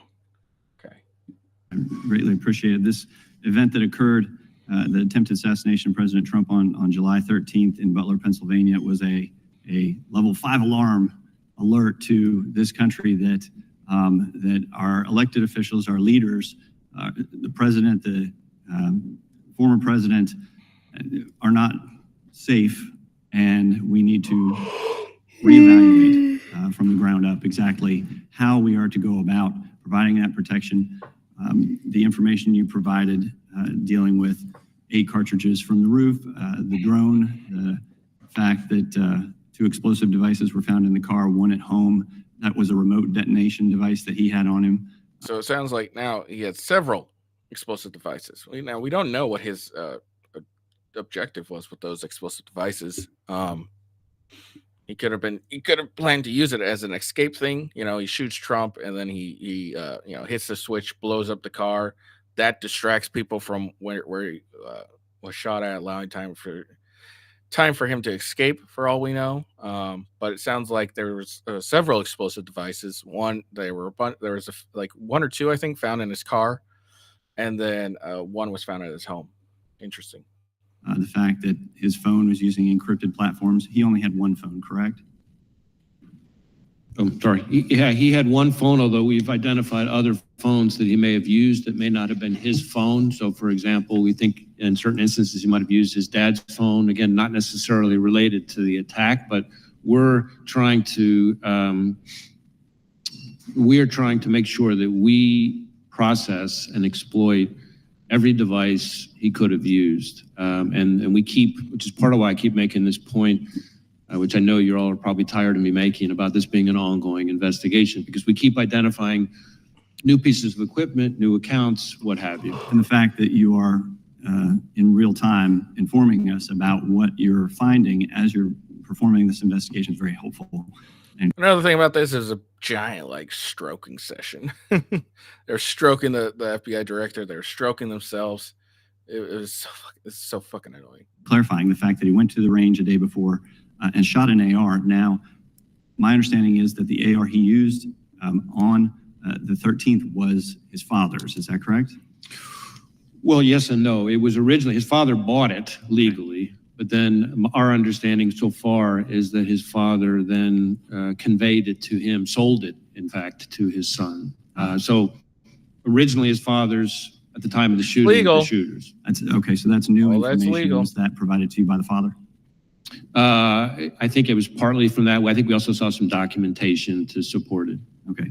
Investigators also have said that the shooter posted, quote, "July 13th will be my premiere. Watch it as it unfolds," on an online gaming platform sometime before he tried to assassinate President Trump. Can you confirm that, and how much time elapsed between this posting and the attempt on July 13th? So I'm really glad you asked about that, because that is a situation where, again, in our effort to give real-time information, since we've provided that information, we have since learned that July 13th premiere, profile page on the gaming platform, it turns out it was not the shooter. Okay. That it was some other individual as part of some sick joke who, after the shooting, created a profile page pretending to be the shooter. Wow. And so, of course, that person is now admitted to it. And, but anyway, my point being, among the other challenges that we as investigators have, you have people who create accounts in today's world, create accounts pretending to be somebody that they're, and it's not the actual person. Now, the So shooter, that's troubling, obviously, and it makes our jobs even harder as investigators. thank you for clarifying that. Did he have an online gaming account? We do believe he was a gamer, Video and games is fault, guys. he had different kinds of gaming accounts. So that's part of why Any information gleaned from those? not yet, but again, some of those legal process returns I'm still waiting on. Now, during the attempted assassination, Crooks was wearing a T-shirt from a popular YouTube channel. Have you been able to access his selection of YouTube videos that he's watched? I believe we have seen some of his search history, but I think we've got a ways to go on that. I know there's some manual work that we're doing on that. I think the most notable thing that we've found recently, which I don't think has been shared until today, is that on a laptop that the investigation ties to him, that on July 6th, it revealed a Google search, and his search, if it was him, again, it's a laptop tied to him. We obviously believe it's him, but we'll continue to investigate. But his Google search was, how far away was Oswald from Kennedy? Right. And Horrifying. yes, absolutely. Can you clarify that you have in your possession all the video that was taken on that day at the scene? We've collected mountains of video. Part of the reason I commit to providing us with that video. Well, we're going to work with the committee and share information as best we can. Part of the reason I hedged on whether we have it all is, as you can appreciate in today's world, everybody with a phone has the ability to take footage, and so we're finding things kind of left and right. You have all the law enforcement video. I believe we have all the law enforcement video, but we're still collecting evidence. And I hope you would provide that to us and to the American people. Thank you. I yield back. Gentleman yields back. Director, just to be clear, the photo and the message on the online gaming account, I think your testimony was to Mr. Klein that was somebody else posing as the shooter. Is that right? Correct. Somebody after July 13th created this profile, pretending to be the shooter, and sent us down a rabbit trail, which we've now tied off. That's important information. The gentlelady from Pennsylvania is recognized. Thank you, Mr. Chairman. Thank you, Director Wray, for being here. And I want to add my voice to the chorus of folks who are just devastated by the illness and passing of Sheila Jackson Lee. What a champion. What a role model. I always called her the hardest working member of Congress. She was everywhere on every issue. She'll be greatly missed. Director Wray, I thank you for what you said earlier, which is leaning in. This is such an extraordinary set of events. The attempted assassination of Donald Trump, the stealing of the life of a father, a firefighter, somebody who protected lives, Corey Comparator, serious injuries to two others. So I thank you, because you are trying to give us what you can without jeopardizing the investigation, and I think that's very helpful. Did the shooter also investigate other high-profile folks? We had heard some reporting around that early on. Well, you say investigate other folks. I think this is a place where we still have a lot more work to do. Part of what we did find was a bunch of cached images of a variety of public figures But again, cached images are those images that you get when you pull up a news story from any number of news sites. If there are photographs in the article, those images are automatically put into the cache on your computer. So it doesn't necessarily mean that you were searching for that person's image. We do have the fact that starting around, at the least around the period early July, so the search that I just mentioned related to Oswald and Kennedy, that's about July 6th, which is the same day we believe that he registered for the rally. And the day before, he traveled to the grounds for the first time. And so I think there is a certain amount of searches related to former President Trump that during that period we're seeing, consistent with some kind of planning or reconnaissance, if you want to call it that, in advance of the rally. But that's sort of confined to that, or concentrated, maybe is a better word, in that July period, after the announcement of the rally and before the shooting. Can you speak to the conveyance of the gun? This is a 20-year-old young man. His father owned the gun originally, AR-15, am I correct? AR style, yeah. AR style. 20-year-old man. When did the father sell the gun to him? And what documents do you have? How much money transpired? What date? Yeah, I do know that, I know, we believe based on what we've seen that his father, after purchasing the gun legally, sold the gun to his son. I don't know that I have the date of that transfer or the amount of the transfer, although we may be able to get that to you as a file. I just don't have it in front of me. Do you know when the father bought it?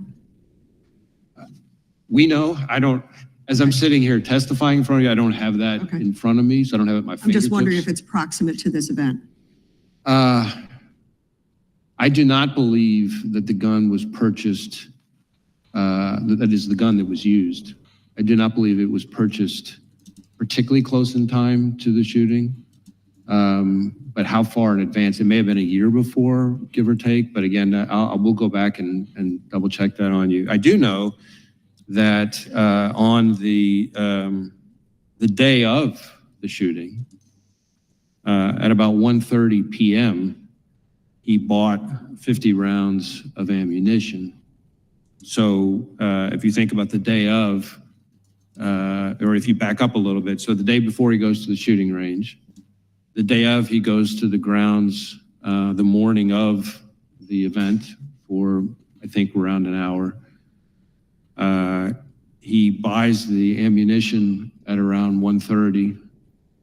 At around 3:50 is when he's back on the grounds of the rally, and that's when he used the drone that I've talked about already today.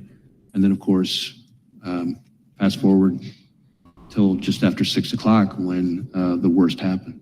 And we had thought maybe over the weekend there was a conversation around a classified briefing for members. I hope that will happen as soon as it's feasible for you and for the other agencies involved. And he got off 8 shots, and the reporting is that that was in under 6 seconds. He got off 8 shots, fatal to one. My question that I'll leave you with, and I know I'm over time, Mr. Chairman, is we all decry political violence. We decry any. Can you tell us that we could? Oh my God. There's like some good questions there. Just asking specifics They about need the to take the shooter. temperature And it's down. like, oh, we all Great, decry thank you. political Well, violence. thank you for the extra time. Yield back. Gentleman from North Dakota is recognized. Thank you, Mr. Chairman. And I really appreciate you correcting the gaming thing about this is my coming out party, because we're asking you to do something, and we've had acrimony Just some before more the check investigation off. is complete. My only recommendation, or appreciate you coming in, it's a guy with a rangefinder walking the roof with him, because the American people need to know it, but here's why. It's a guy with a rangefinder walking around that everybody noticed and then couldn't find. You know, he's scaled to the top of a roof within 150 yards line of sight to the president or Republican former presidential candidate by climbing a drain pipe, and then you said some equipment.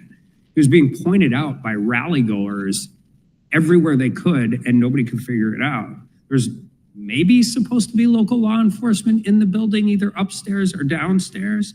And all of this is going on. And I was talking to a colleague of mine yesterday on the floor, and it's like, I hate the conspiracy theories that come out, but this is not the FBI's purview. This is the Secret Service's purview. This is so comically like inept to the average North Dakota citizen. Is just, they look at this and they're like, how could this possibly happen?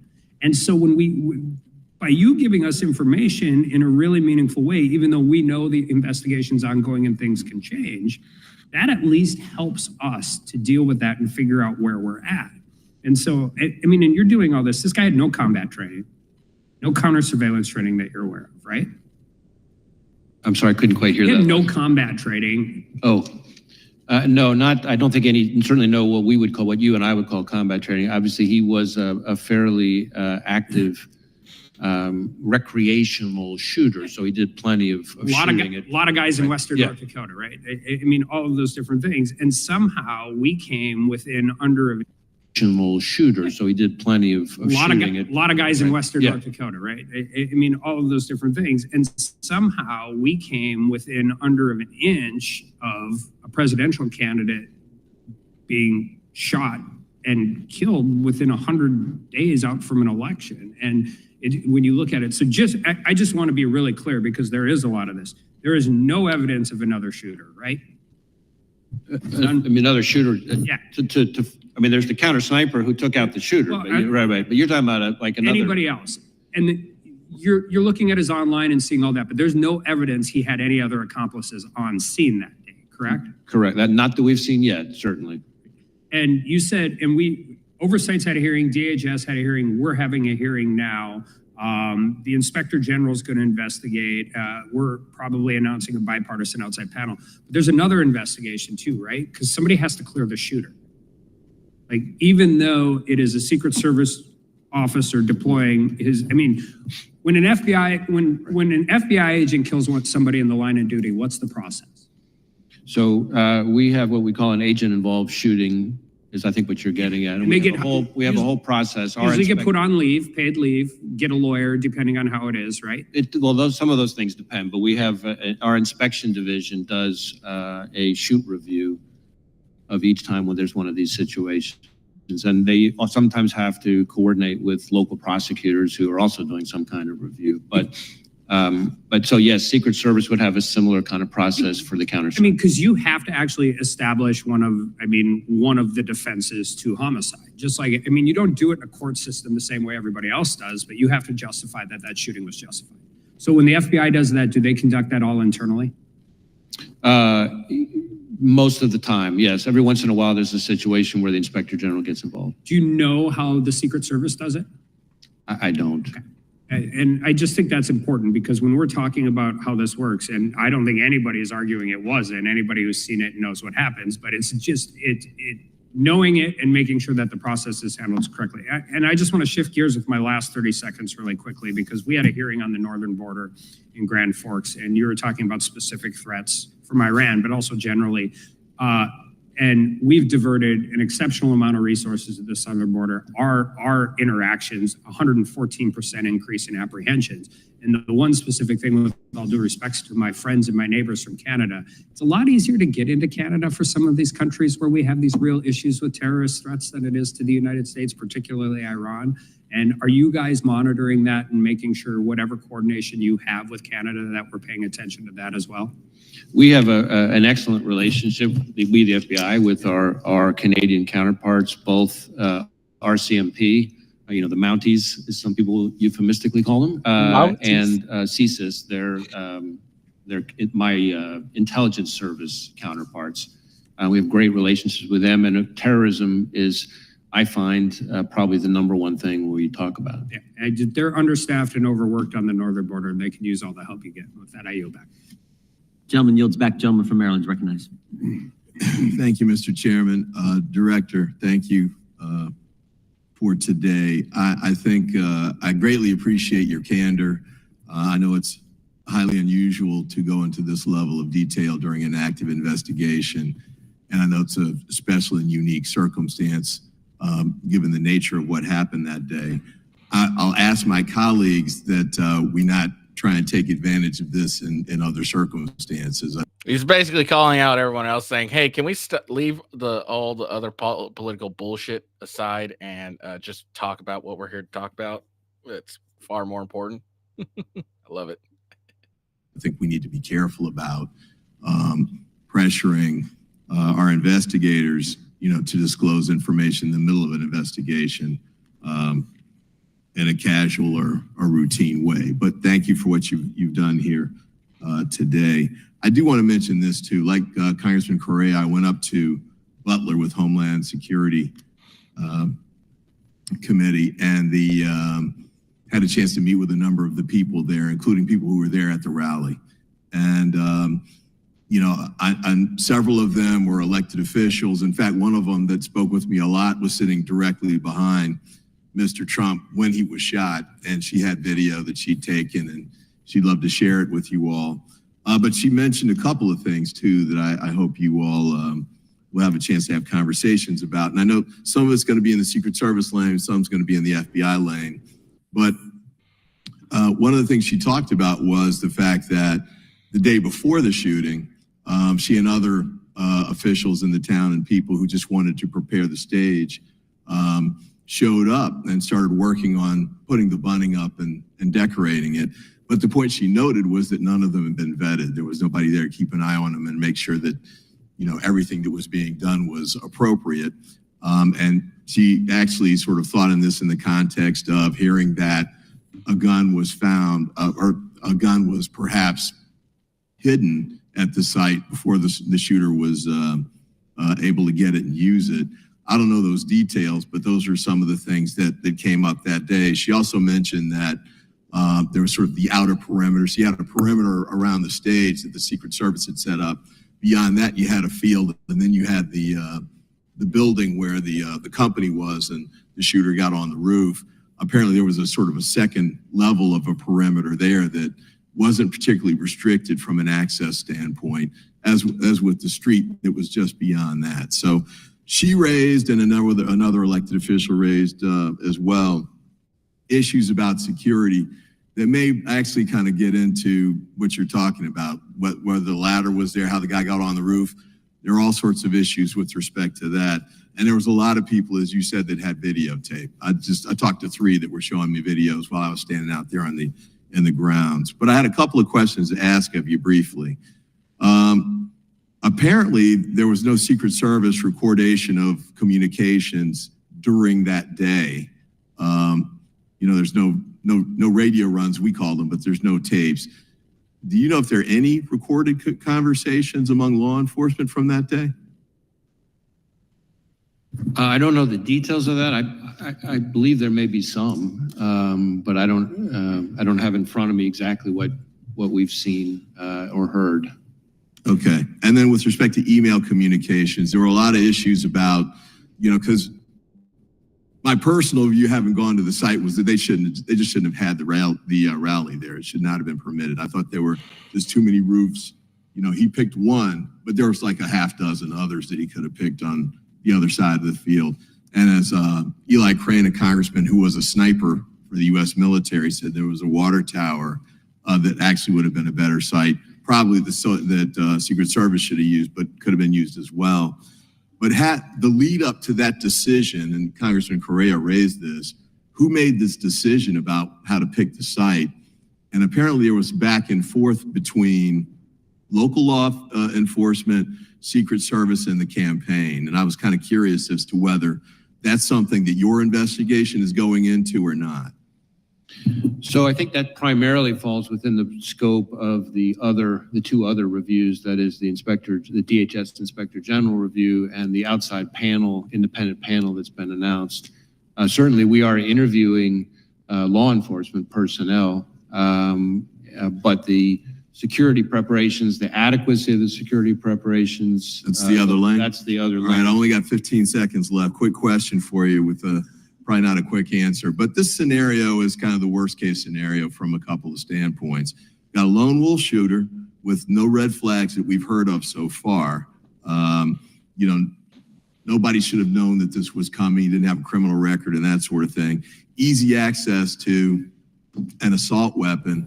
I had a discussion like this with, I think, Congressman Roy and Congressman Bishop several months ago. What is it we can do to try and preempt those kinds of scenarios? We've got gun violence all over the country. Look, here's the answer. There's nothing you can do. Bad people are going to do bad people or bad things, regardless of what you do. Okay, unless you're gonna like look to strip like every freedom possible. Bad people are gonna and monitor people like a motherfucker. Bad people are gonna be bad. There's nothing you can really do to stop any of this. You just need to react when it does happen, and hopefully react well enough that to ensure that it doesn't end in a death, except for the shooters or the bad person. Country, including in my district.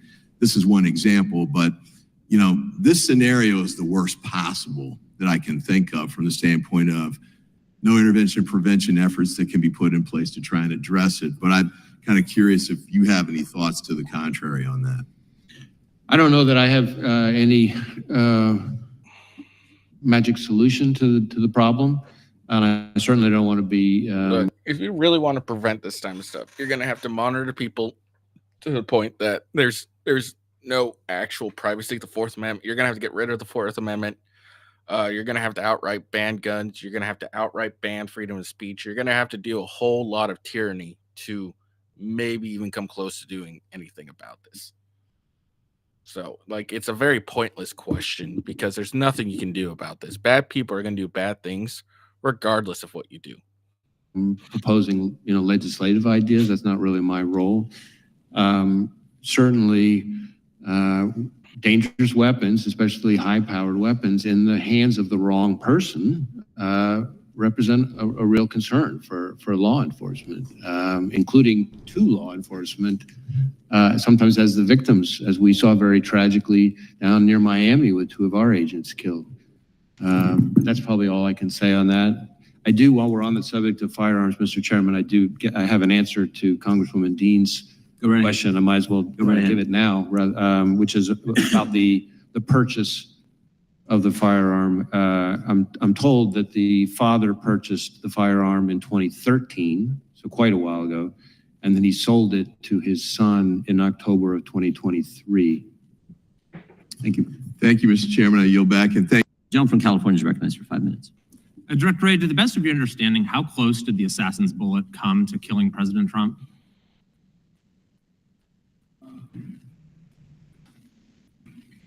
My understanding is that either it or some shrapnel is what grazed his ears. So I don't know that I have the actual very distance. close, though. What's that? Very, very close, you would agree. Yes. Is this the biggest security failure that you've seen in your career? Ooh. Well, certainly I think former Director Cheadle has already, I think. The answer is yes. It's the biggest failure that probably anyone's seen in regards to a security standpoint. Acknowledged that this was a significant, at the very least, a significant operational failure. I forgot her exact words, but I will defer on that. I think we really haven't seen anything like this in at least decades in this country, right? The attempted assassination of a president, current or former, is a historic event. Was this a sophisticated plot that Thomas Crooks carried out?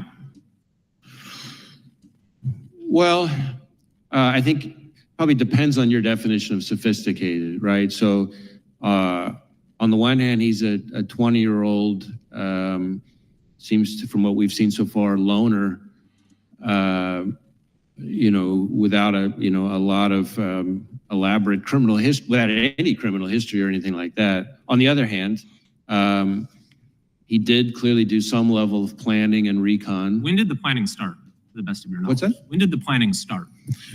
Well, we're still drilling into that, but we assess that on July 6th, so a week in advance. For example, it seems to be that he seems to become very focused on it, because that's when, as I've testified here today, that's when the laptop that we've tied to him has the Google search, how far away was Oswald from Kennedy? I mean, that seems like an indication of a total amateur, right? Someone who's searching for that and he's doing it a week in advance.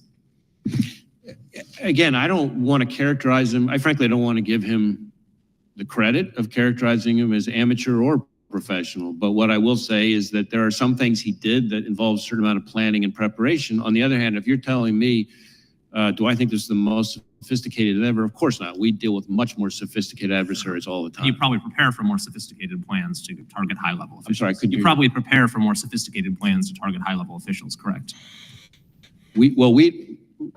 We don't do physical security, but yes, obviously we're investigating much more sophisticated attacks all the time. How about the encrypted applications on his phone? Were those there for a while, or did he download them, in the days or weeks leading up to the assassination attempt?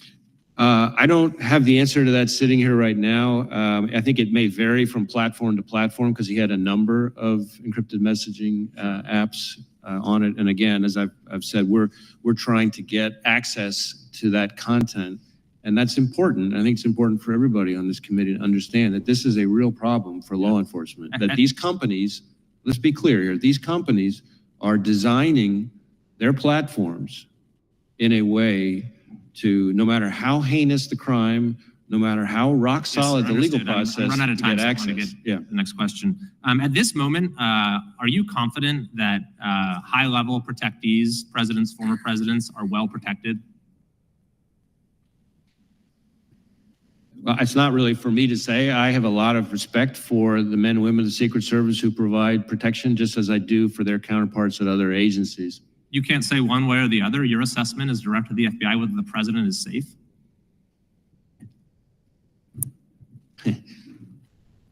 I'm not an expert on protective details and physical security. What I would tell you is that we have a very robust system for sharing threat information with those agencies, and that in my experience, the men and women of the Secret Service are professionals who are hardworking, who are literally willing to take a bullet for their protectee. You mentioned a thwarted assassination. I don't know if that's true. I think we all seen that woman who was squatting.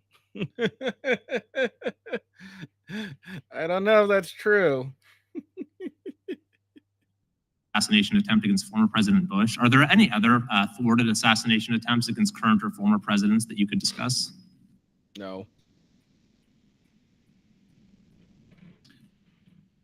Not that immediately come to mind, but I'd have to go back and think about that. I mean, obviously we've been around for a while, and current and former presidents are high-profile targets who are attractive to all kinds of bad guys. There's also been reports that the shooter's parents called local law enforcement to say he was missing on the day of the shooting. Is that correct? And if so, is that something that you would see as a sort of a natural thing for them to do? It seems like a 20-year-old who's been missing for a few hours. Maybe his parents don't, first thing they do, call the police. What was going on with that situation? So my recollection, I don't have this in front of me. My recollection is they did call, concerned that he was missing. My recollection, though, is that they didn't call until this was after the event. But I'm not certain of that, so I want to, hedge on that slightly because I have to get back to you to confirm that. I believe that part of the issue was that when he last saw his father, he, I think, indicated to his father that he was going to shoot at the range. And then, of course, he didn't go to the range and he didn't come back from that. And so I think that may have added to the level of concern. Thank you. I go back. Gentleman yields back. Gentlelady from Wyoming is recognized. Doesn't mean we won't. We're looking all over the place, and we're going to leave. Thank you, Mr. Chair. Thank you, Director, for being here today. I know it's been a very long day, busy day on Capitol Hill, and also I want to apologize in advance if there's any repetitive questions from me. But I have to ask, given that our sitting president resigned from the campaign on Sunday and the Secret Service Director resigned yesterday, you don't plan on resigning anytime soon, do you, sir? No, sir. Good to go. Earlier today. All right, that's a little funny. A little levity going on here. It's a very serious day. So a little levity, nothing wrong with that. Why aren't these people laughing? That was a funny thing. You told this committee that you recovered 8 bullet cartridges from the roof next to the shooter. And given that testimony, I have 2 questions for you. How many shots were fired at President Trump, and how many shots were fired in total of the entire? I can't remember if that was one of the videos or clips I clipped to, but yeah, he said there were 8 cartridges found. The guy asked specifically how many shots were fired. Is it this one? This might be this Day. I know I keep hearing 8, but were there any more that were unaccounted for? Yeah, so it was interesting because it was a very skillful dodge. Because they asked specifically how many shots were fired at Trump, I think, and he said, "Well, we found 8 cartridges." Doesn't really, answer the question. So that was interesting. But go on. I'm so tired. I'm so sorry. The best information I have right now is 8 shots. As to the sequence, I'm not sure I have that sitting here right now. As I said to the chairman, I'm going to go back to my team and see if we've got that nailed down yet. And if we have, I'm happy to share it with you and the rest of the committee. Please do, sir. Thank you very much for that. You also mentioned that the shooter used encrypted messages to communicate. Specifically, do you know what apps or what apps he was using to communicate? And can you confirm if he was communicating with any foreign nationals through the encrypted messages? So as to the names of the apps, I don't have that right here in front of me. As far as communicating with any foreign actors, I'll say 2 things. One, we haven't, as I think I've testified before, but we have not, at the moment at least, identified any accomplices or co-conspirators, foreign or domestic. So that as to foreign contacts, of course, that's part of why we want to get access to the encrypted messages, because that might tell us whether he'd been in contact with somebody. Thank you. Let's talk about motive. I know the FBI has taken a lead role in investigating the assassination on President Trump. Your team has searched the shooter's phone, conducted countless interviews, done extensive research into his motives. As of today, July 24th, 2024, do you and your team know the motive of the shooter or have any idea on what could have driven it? Well, know and have any idea are two very different things. Okay. We do not know the motive. That is obviously one of the central questions in our investigation. And it's been very frustrating to us that a lot of the usual kind of low-hanging fruit places that we would find that have not yielded significant clues about his motive. It's very interesting. They have access to his phones. They've broken into it and everything like that. Hold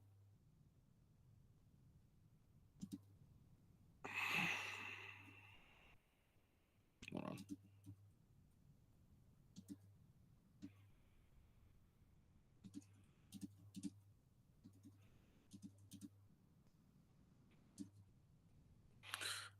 So they got all it, they got into his phones and shit, but they can't really, espouse, figure out a motive yet. It's very interesting. It's very odd.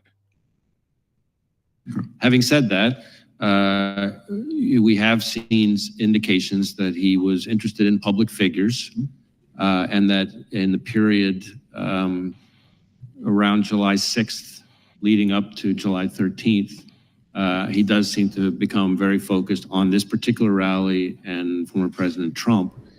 But exactly what his thought process was in doing that, that's something that's still very much under investigation.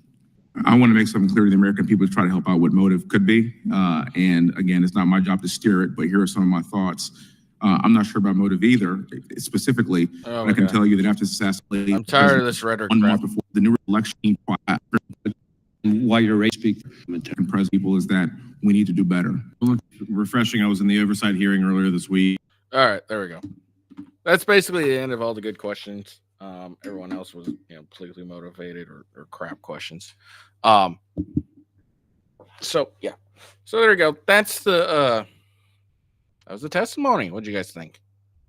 Okay. Some good questions. Some people actually trying to figure out. Like I said, a lot of it, the majority of it was political posturing. That's all it really was. So I tried to basically avoid that as much as possible. Some slipped in a bit, but what can you do? Oh man, I'm so tired. Check out the Crucible. They'll be doing a show today, and they'll be debating. Andrew will be debating Destiny. on the whole January 6th stuff. I look forward to watching Destiny getting his ass kicked. I hope you all have a good day. Peace out, and I'll see you later. Peace.